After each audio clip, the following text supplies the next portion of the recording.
Hi weavers, welcome to our channel just imagine novels. ఈరోజు మన కథ వద్దన్నా వదిలేస్తానా, ఎపిసోడ్ 179. వాడు చెప్పేది సన్నీ కోసం. వాడి దృష్టిలో బాయ్స్లో ఫ్రెండ్స్, గర్ల్స్లో ఫ్రెండ్స్ ఉంటే బాయ్ ఫ్రెండ్ గర్ల్ ఫ్రెండ్ అంటారని అలా అన్నాడు. కానీ వాడికి లేనివి ఇప్పటి నుండే నూరిపోయకు, లేదంటే పెద్దయ్యాక తమర్లాగే తయారవుతాడు అని దెప్పింది శివాని. నీకెప్పుడు అదొకటి దొరుకుతుంది నన్ను దెప్పడానికి. నీ కొడుకు ఏం చేసినా నా పైన పడేయడు అని కసిరి కొడుకును దించి, నువ్వు కిందకు పోయి టిఫిన్ తినరా బుడంకాయ్, ఇంటి బయటకు సెక్యూరిటీని దాటి వెళ్ళకు అని చెప్పి వాడిని పంపించేశాడు రుద్ర. డోర్ దగ్గర నిలబడి, డాడ్ నేను బుడంకాయ్ కాదు, ఐఎమ్ హీరో. ఇక్కడంటే అన్నావు కానీ బయట ఎక్కడ అనుకో, నాకు షేమ్ అవుతుంది అని వార్నింగ్ ఇచ్చి మరీ వెళ్ళాడు బన్నీ. రేయ్ ఆగ్రని పని చెప్తాను అని రుద్ర ఒక అడుగు ముందుకేయగానే బన్నీ తుర్రుమని పారిపోయాడు. చూసావా వాడా ఇన్నోసెంట్, ఎలా బెదిరిస్తున్నాడో చూడు అని చిరుకోపంగా భార్యను అడిగాడు రుద్ర. నువ్వాడిని బుడంకాయ అనడం నీ తప్పు, నా కొడుకు హీరో కాబట్టే హీరో అని చెప్పాడు, నీదే తప్పు రుద్ర అని దబాయించింది శివాని. నువ్వెప్పుడు నీ కొడుకు మాట కాదని నన్ను సపోర్ట్ చేశావని అంటూ ఆమెని దెప్పుతూ ఉండగా శివాని టక్కున అతని బుగ్గ మీద ముద్దు పెట్టి కూల్ చేస్తుంటే ఆమెను దగ్గరకు లాక్కుని తనని పైనుండి కింద దాకా ఓసారి చూసి నవ్వుతూ, పర్ఫెక్ట్గా ఉన్నావే అని మరోసారి కాంప్లిమెంట్ ఇచ్చాడు రుద్ర శివానికి. అది సరే కానీ నువ్వు టిఫిన్ చేసావా రుద్ర, ఎప్పుడు ఇదంతా చేయించావు అని అడుగుతూ అతని కోసం డ్రెస్ తీసిచ్చింది శివాని. నేనేం చేయలేదే, ఈవెంట్ వాళ్ళకు అప్పగించాను, మొత్తం వాళ్ళే చేశారు, నైట్ నుండి చేస్తున్నారు, ఫస్ట్ గార్డెన్లో వచ్చేసి ఎర్లీ మార్నింగ్ నుండి ఇంట్లో స్టార్ట్ చేశారు అంటూ రుద్ర తన షర్ట్ బటన్స్ తీస్తుంటే శివాని అతని నుండి షర్ట్ రిమూవ్ చేస్తూ కొత్త షర్ట్ వేసుకోవడానికి రుద్రకి హెల్ప్ చేస్తూ, వదిన వాళ్ళు వచ్చారా అని అడిగింది శివాని. ఇందాకే వచ్చారు, అందరినీ రెడీ అవ్వమని పంపించాను, అక్క ఫంక్షన్ ఏర్పాట్లు చూస్తుంది అని చెప్తూ షర్ట్ సెట్ చేసుకుని అక్కడే ప్యాంట్ మార్చుకున్నాడు రుద్ర. పాపం నా కోసం వాళ్ళని హడావిడి చేసి పిలిపించేశావు, లేదంటే ఇంకో 2 రోజులు అక్కడే ఉండేవాళ్ళేమో కదా అని అడుగుతూ రుద్ర మెడలో చైన్ వేసింది శివాని. శివానిని దగ్గరకు లాక్కుంటూ, అదేం లేదే, బావ వాళ్ళు వస్తామని చెప్పారనే ఫంక్షన్ ఈ రోజుకు పెట్టుకున్నాను, లేదంటే వాళ్ళు వచ్చాకే చేసేవాడిని, నేను అంత ఆలోచన లేకుండా చేస్తానా అన్నాడు రుద్ర. శివాని బొంగుమూతి పెట్టి అతని ఎద మీద చెయ్యుంచి, నేనేం అలా అనలేదులే, నువ్వేం చేసినా ఆలోచించే చేస్తావని నాకు తెలుసు, కానీ నా కోసమని వాళ్ళని ఎక్కడ హడావిడి చేసి రప్పించావో అని అడిగాను బాబు, అంతే అని అలకగా అంది. రుద్ర ఆమె పెదవుల మీద పెక్కిచ్చి, సరే వదిలే, కానీ ఫంక్షన్లో బ్యాక్ పెయిన్ వస్తే చెప్పు, అందరి కోసమని ఆలోచించి అలాగే కూర్చోకు, తర్వాత ఇబ్బంది పడతావు సరేనా అని మార్దవంగా చెప్పాడు రుద్ర. అలాగే అని తలూపింది శివాని. ఏమండి, ఈ చీర గాజులు నేను తీసుకెళ్తున్నా, మీరు ఆ ఫ్రూట్స్ తీసుకురారా అని రిక్వెస్టింగ్గా అడిగింది సురేఖ ఫంక్షన్ కోసం అరేంజ్ చేసిన స్టేజ్ దగ్గరికి వెళ్తూ. నేను తెస్తాను, నువ్వు హడావిడి పడకుండా నిదానంగా నడు రేఖ అంటూ భార్యకు జాగ్రత్తలు చెప్తూ ఆమె చెప్పిన ఫ్రూట్స్ పళ్ళెం పట్టుకుని సురేఖ వెనకే వెళ్ళాడు కళ్యాణ్. బావా ఈ స్వీట్స్ కూడా అక్కడ పెట్టండి అని స్నేహ తను తెచ్చిన ప్లేట్ కూడా అతనికే ఇచ్చింది. ప్రదీప్ ఎక్కడ స్నేహ, ఆ వీడియోగ్రాఫర్ని ఇక్కడ షూట్ చేయడం అయిపోతే శివాని దగ్గరకు తీసుకెళ్దాం అని అడిగాడు. ఆయన వంట దగ్గర చూస్తున్నారు బావా, వదిన రావడానికి ఇంకా టైం పడుతుందిలే, ఈలోగా అందరూ టిఫిన్స్ చేయనియండి అన్నది స్నేహ. సరే నేను ఇదంతా చూస్తాను, కానీ మీరు వచ్చిన ఆడవాళ్ళని రిసీవ్ చేసుకుని వాళ్ళని టిఫిన్కి పంపించండి అని స్నేహకు చెప్పి అక్కడ ఏం కావాలో అన్నీ సెట్ చేస్తూ ఉంటాడు కళ్యాణ్. పంతులు గారు వచ్చి పూజ స్టార్ట్ చేసేసరికి రుద్ర శివానీని తీసుకుని వచ్చాడు. అప్పటిదాకా పిల్లలతో ఆటలాడుతున్న బన్నీ శివానీని చూసి తన దగ్గరకు పరుగు పెట్టాడు. రుద్ర ఆమెను జాగ్రత్తగా స్టేజ్ ఎక్కించేసరికి తన పక్కనే చేరాడు బన్నీ. ఆమె మరో చెయ్యి పట్టుకుని, మమ్మ ఇదంతా దేనికి చేస్తున్నారు అని అడిగాడు బన్నీ. రుద్ర శివాని కోసం ప్రత్యేకంగా తెప్పించిన చైర్లో తనని జాగ్రత్తగా కూర్చోబెట్టి బన్నీని తన దగ్గరకు తీసుకుని లోపలున్న నీ చెల్లి తమ్ముడు సేఫ్గా రావాలని, అలాగే మీ అమ్మకు కూడా ఏం కాకుండా సేఫ్ డెలివరీ అవ్వాలని అందరూ దీవిస్తారు ఈ ఫంక్షన్లో, ఇది ఇప్పుడే మీకు క్లియర్గా అర్థం కాదు, కొంచెం పెద్దవాడవ్వు, అప్పుడు అన్నీ నీకే తెలుస్తాయి అని చెప్పాడు రుద్ర కొడుకుకి.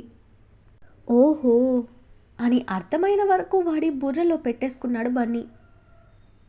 పంతులు గారు ఫస్ట్ పూజ చేసి మొదట పసుపు కుంకుమ గంధం రుద్రకు అందించి, బాబు అమ్మాయికి ఫస్ట్ మీరు పెట్టండి, తర్వాత పెద్ద ముత్తైదు చేస్తారు అన్నాడు. రుద్ర ఆయన ఇచ్చిన గంధం తీసుకుని శివాని బుగ్గలకి రాసి పసుపు కుంకుమ పెట్టి తలలో పువ్వులు పెట్టిన తర్వాత చేతులకు మట్టి గాజులతో పాటు తన కోసం స్పెషల్గా తెప్పించిన డైమండ్ పొదిగిన గాజులు కూడా వేశాడు. వాటి విలువ కోట్లలో ఉంటుందని చూసిన అందరికీ తెలిసి రుద్రకి భార్య అంటే ఎంత ప్రేమో అనుకున్నారు. లాస్ట్లో తన తలపై అక్షింతలేసి శివాని నుదుటిన ముద్దు పెట్టి తన బంప్ మీద చేతితో చిన్నగా నిమిరి ఆమె పక్కన నిలబడ్డాడు రుద్ర. రుద్ర చేయడం చూసిన బన్నీ కూడా తను కూడా గంధం తీసుకుని శివానికి రాసి, మమ్మ చెల్లి తమ్ముకి నేను కూడా రాయినా అని అడిగాడు. శివాని నవ్వి అలాగే అని తలూపగా వాడు ఆనందంగా మరికొంత తీసి తల్లి బంప్కి రాస్తూ, హాయ్ బేబీస్, నేను మీ అన్నయ్యని, మీకోసం నేను వెయిట్ చేస్తున్నా, తొందరగా వచ్చేయండి చెల్లి తమ్ము అని ముద్దుగా చెప్పాడు. అందరూ వాడి మాటల్ని చూసి నవ్వారు. తర్వాత సువర్ణ వచ్చి గంధం పూసి గాజులు వేసి తన ఒడి నింపి పుట్టబోయే బేబీస్కి అవసరమైన ఒగ్గు గిన్నె మొదలు అన్ని వెండితో చేసినవి గిఫ్ట్గా ఇచ్చింది. ఆవిడ తర్వాత వరుసగా సురేఖ, మీరా, స్నేహ నలుగు పెట్టి వాళ్ళ గిఫ్ట్లు ఆమెకి అందించి కిందకి రాగా మిగిలిన వాళ్ళు వరుసగా వచ్చి దీవించారు. అదంతా ముగిసేసరికి శివానికి బ్యాక్ పెయిన్ స్టార్ట్ అయింది. ఏ పని చేస్తున్నా ఒక కన్ను అటే వేసిన రుద్రకి శివాని పెయిన్ ఆమె ఫేస్లో కనపడి వెంటనే హారతి ఇవ్వమని సురేఖ్కి చెప్పి తనని చైర్లో నుండి లేపించేశాడు. ఇంకా కొంతమంది ఉన్నారు రుద్ర, వాళ్ళని కూడా పెట్టని, నేను కూర్చుంటాను అని శివాని అంటుంటే ఆమె అవస్థ చూసిన ఒక పెద్ద ఆవిడ, అందరూ అక్షింతలేస్తారు, ఇలా నిలబడు శివ, రుద్ర నువ్వు అమ్మాయిని పట్టుకుని నిలబడు అని చెప్పి మిగిలిన ఆ కొద్ది మంది చేతికి అక్షింతలిచ్చిన ఆవిడ, ఏమనుకోకండమ్మా, బిడ్డ కూర్చోవడానికి కష్టపడుతుంది, అర్థం చేసుకుని మనసారా దీవించండి, తనని లోపలికి పంపేద్దాం అని రిక్వెస్ట్ చేసింది. వాళ్ళంతా కూడా సరే అని నవ్వుతూ శివాని తన బిడ్డ క్షేమంగా ఉండాలని దీవించి అక్షింతలేశారు. అప్పుడే అక్కడికి వచ్చిన ప్రతాప్ గారిని చూసి, మామయ్య మీరు పెద్దమ్మ నన్ను దీవించలేదు, ఎక్కడుంది పెద్దమ్మ అని భవానీ కోసం అడిగింది శివాని. లోపలుంది తల్లి, పదండి అని లోపలికి వెళ్ళాడు ఆయన. రుద్ర అందరినీ చూసుకోమని సురేఖకి చెప్పి శివానీని తీసుకుని ఇంట్లోకి వచ్చి భవానీని పిలిచాడు. ఆవిడ చేతికి అక్షింతలిచ్చిన రుద్ర, అత్త నీ దీవెనలు నా భార్య బిడ్డలకి ఇవ్వు అని నవ్వుతూ అడిగాడు. నేను ఇలాంటివి చేయకూడదు తెలియదా రుద్ర అని బాధగా అడిగింది ఆవిడ. పెద్దమ్మ మీ మంచి మనసుతో నన్ను దీవిస్తే నేను పిల్లలు క్షేమంగా ఉంటాం, కాదనకండి, మీరు నిండు మనసుతో కోరుకుంటే తప్పక జరుగుతుంది అన్నది శివాని. భవానీ కాదనుకో అని పెద్దాయన కూడా చెప్పడంతో ఆవిడ సంతోషంగా శివాని తలపై అక్షింతలేసి తన తలపై చేయి వేసి దీవిస్తూ, నువ్వు పిల్లా పాపలతో నూరేళ్ళు చల్లగుండాలి శివ అని మనస్ఫూర్తిగా దీవించింది భవానీ. తర్వాత ప్రతాప్ గారు కూడా కోడల్ని దీవించాడు. వరంని తన భర్తని కూడా పిలిచి వాళ్ళ చేత కూడా దీవెనలు తీసుకుంది శివాని. అదంతా అయ్యాక తనని లిఫ్ట్లో రూమ్కి తీసుకెళ్లాడు రుద్ర. అమ్మయ్య అని బెడ్ మీద వాలిన శివానీని చూసి, ఇంకాసేపు కూర్చుంటానన్నావు కదే అని దెప్పాడు రుద్ర. అంటే వచ్చిన వాళ్ళని డిసప్పాయింట్ చేయడం ఇష్టం లేక కాసేపు ఓర్చుకుందామని చెప్పాను, పిలిచి అవమానించకూడదు కదా రుద్ర అంది శివాని. సరే పడుకో, మసాజ్ చేస్తాను అంటూ ఆమెకి నడుముకున్న వడ్డానం తీసి పక్కన పెట్టి పెయిన్ తగ్గడానికి పెయిన్ రిలీఫ్ స్ప్రే కొట్టి చిన్నగా ఆమె వెన్నుకి మసాజ్ చేశాడు రుద్ర.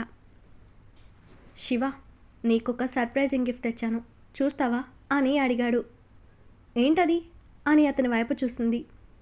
రుద్ర కబోర్డ్లో తెచ్చిన శివాని రిపోర్ట్ తన ముందు పెట్టి, ఎప్పటి నుంచో నీకు డౌట్ కదా లోపలున్నది బేబీస్ ఎవరెవరని, నీ అనుమానం నిజమే, మన ట్విన్ బేబీస్లో ఒకరు పాప ఒకరు బాబు అని ఆనందంగా నవ్వుతూ చెప్పాడు రుద్ర. శివాని ఆ రిపోర్ట్ చూస్తూ కన్నీళ్లతో రుద్రను హత్తుకుని ఎమోషనల్ అయింది.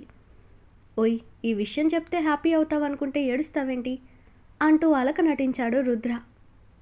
నువ్వు నన్నేమార్చి మభ్య పెట్టావు, బన్నీగాడికి కూడా చెప్పావు, నాకు చెప్పలేదు, అందుకే వాడు ఇందాక కూడా తమ్ము చెల్లి అంటే ఏంటో అనుకున్నా, కానీ నిజంగా నా కడుపులో పాప బాబు ఉన్నారని అనుకోలేదు, అప్పుడే చెప్తే నేనెంత హ్యాపీ అయ్యేదాన్ని అని కోపంగా అరుస్తూ అతన్ని చేత్తో చిరు దెబ్బలు కొట్టింది శివాని. అతను నవ్వి, నన్ను కొట్టి నువ్వు కష్టపడకే, ఇలా చూడు అంటూ ఆమె గడ్డం పట్టి తలెత్తి ఎమోషనల్ అయిపోయి ఏడుస్తున్న శివాని కంట్లో నీళ్లు తన పెదవులతో తుడిచి, నీకో బెస్ట్ టైంలో ఈ గుడ్ న్యూస్ చెప్పాలని ఆశపడ్డాను శివ. అందుకే నువ్వు ఎన్నిసార్లు హాస్పిటల్కి వెళ్ళి స్కానింగ్ చూడాలంటున్నా ఆపింది నీకు ఈ విషయం తెలిసినప్పుడు నీ కళ్ళల్లో వచ్చే సంతోషం చూడడం కోసమే. బన్నీగాడికి నేను చెప్పలేదు, వాడికి నాన్న చెప్పుంటారు అంటూ శివాని బుగ్గల మీద ముద్దులు పెడుతూ తనని నవ్వించాడు రుద్ర. ఆమెని ఒళ్ళో కూర్చోబెట్టుకున్న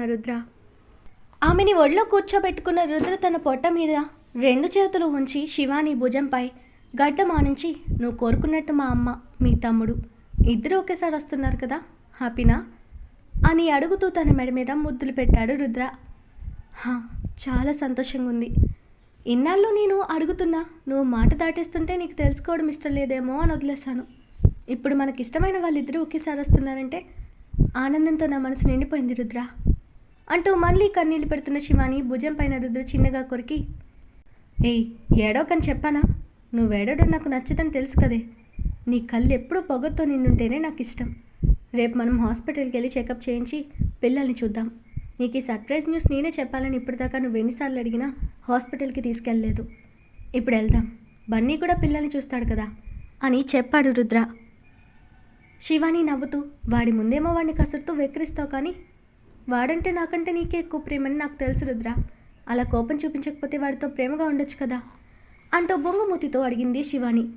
రుద్ర నవ్వి, వాడిని ఇంట్లో అందరూ ప్యాంపర్ చేసేవాళ్ళే, నేను కూడా అలా చేస్తే ఇక వాడికి భయం లేకుండా పోతుంది. అందుకే పైకి కోప్పడుతూ ఉంటాను. ఆ మాత్రాన నాకు వాడిపై ప్రేమ లేకుండా ఉంటుందా? వాడు నా పెద్ద కొడుకు అని గర్వంగా మీసం తిప్పుతూ చెప్పాడు రుద్ర. అంతలో మీరా డోర్ కొట్టడంతో శివానీని బెడ్ మీద వదిలి వెళ్ళి డోర్ తీసిన రుద్రని చూసి నవ్వి, శివానికి భోజనం తీసుకొచ్చాను రుద్రగారు అంది మీరా. అతడు పక్కకు తప్పుకుని దారిస్తూ, మీరా నువ్వు తన దగ్గరుండు, నేను కిందికెళ్ళి చేస్తాను అన్నాడు రుద్ర. సరే అని తలూపి ప్లేట్లో శివాని దగ్గరకు వెళ్ళింది ప్లేట్తో మీరా. నాకు ఇప్పుడు ఏమొద్దు మీరా అంది శివాని నీరసంగా ఉండడంతో. అలా అంటే ఎలా శివ, టైంకి తినాలి కదా నువ్వు అంటూ బలవంతంగా తన చేత తినిపించింది మీరా. హనీ ఎక్కడుంది, అది నేను వదిలున్నదంటే ఆశ్చర్యమే అని శివాని అంది నవ్వుతూ. వచ్చిన దగ్గర నుంచి బన్నీతో పాటు ఆడుకుంటుంది కదా, అలవాటైపోయింది. ఇక్కడుంటే దానికి నేను గుర్తురాను అని చెప్పి నవ్వింది మీరా. అంకుల్ ఆంటీ ఫంక్షన్కి రాలేదేంటి మీరా అని అడిగింది శివాని. నాన్నకి నిన్నంతా ఫీవర్ అంట శివ, హాస్పిటల్లో అడ్మిట్ చేశారంట. రుద్రగారి సెక్యూరిటీ. నీ ఫంక్షన్ కోసం నేను ఆగిపోయాను, లేదంటే నేను కూడా వెళ్ళుండాల్సింది అంది మీరా. అవునా, చెప్పనే లేదు. ఇప్పుడు అంకుల్కి ఫీవర్ తగ్గిందంటనా అని అడిగింది శివాని. పర్లేదంట శివ, నువ్వు టెన్షన్ పడేంతలా సీరియస్ ఏం అవ్వదులే అంది మీరా. అప్పుడే తన ఫోన్కి అలెక్స్ కాల్ చేయడంతో తీసి మాట్లాడిన మీరా, సరే అండి అంటూ కాల్ కట్ చేసింది. ఎవరు మీరా అని శివాని అడగడంతో, రుద్రగారి సెక్యూరిటీ ఆఫీసర్ అలెక్స్ గారు నాన్న వాళ్ళని హాస్పిటల్ నుండి ఇంటికి తీసుకొస్తున్నారంట, అదే చెప్తున్నారు అంది మీరా. ఓకే, నువ్వు కూడా భోజనం చేసి కాసేపు రెస్ట్ తీసుకో, నేను కూడా కాసేపు పడుకుంటానంది శివాని.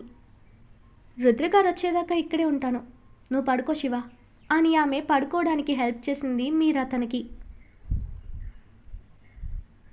బయటకు వెళ్ళిన రుద్ర అందరినీ ఒకసారి చెక్ చేసి పిల్లల్ని కూడా చెక్ చేశాక అలెక్స్ని అలర్ట్ చేసి లోపలికి వచ్చేశారు. ఒక ఆడ మనిషి టెన్షన్ పడుతూ ఫాస్ట్గా కిచెన్ నుండి బ్యాక్ సైడ్ వెళ్ళడం చూశాడు రుద్ర. దాంతో అతనికి ఏదో డౌట్గా అనిపించి అతను కూడా అక్కడికి వెళ్ళాడు. చూస్తే ఆ లేడీ ఎక్కడా కనపడలేదు. సంథింగ్ హ్యాపెండ్ అనుకుంటూ కిచెన్లోకి వచ్చి అన్నీ చెక్ చేస్తున్న రుద్రకి డస్ట్బిన్లో ఒక చిన్న బాటిల్ కనపడింది. దాన్ని చూసి రుద్ర కనులు ముడిపడ్డాయి. వెంటనే ఫాస్ట్గా వెళ్ళి ఇంటి సీసీటీవీ ఫుటేజ్ చెక్ చేశాడు. ఆ లేడీ తను ఇంట్లోకి రాకముందు తచ్చాడుతూ ఎవరూ గమనించని టైంలో దొంగల లోపలికి వెళ్ళింది. కిచెన్లో శివాని కోసమని వరం రెడీ చేయించిన జ్యూస్లోకి తన నడుము దగ్గర దాచిన ఒక బాటిల్ తీసి అందులోని లిక్విడ్ని ఆ జ్యూస్లోకి వంపేసి స్పూన్తో కలిపి తర్వాత ఏమీ తెలియనట్టే హాల్లోకి వెళ్ళింది. ఏటో పని చేస్తున్నట్టు నటిస్తూ అక్కడక్కడే తిరిగి వరం ఆ జ్యూస్ గ్లాస్ పైకి తీసుకెళ్లడం చూసి ముందు నుండి బయటికి వెళ్ళాలని చూసింది. కానీ అప్పుడే రుద్ర ఇంట్లోకి రావడం చూసి భయంతో కిచెన్ సైడ్ నుండి ఎస్కేప్ అయింది. అదంతా చూడగానే రుద్ర లేచి ఫాస్ట్గా పైకి వెళ్ళడానికి లిఫ్ట్లోకి వస్తూనే మీరాకి కాల్ చేస్తూ వెళ్ళాడు. ఫోన్ పిక్ చేసిన మీరా, చెప్పండి రుద్ర గారు అంది నార్మల్గా. మీరా, వరం తెచ్చిన జ్యూస్ శివాని తాగిందా అని టెన్షన్గా అడిగాడు రుద్ర తనని.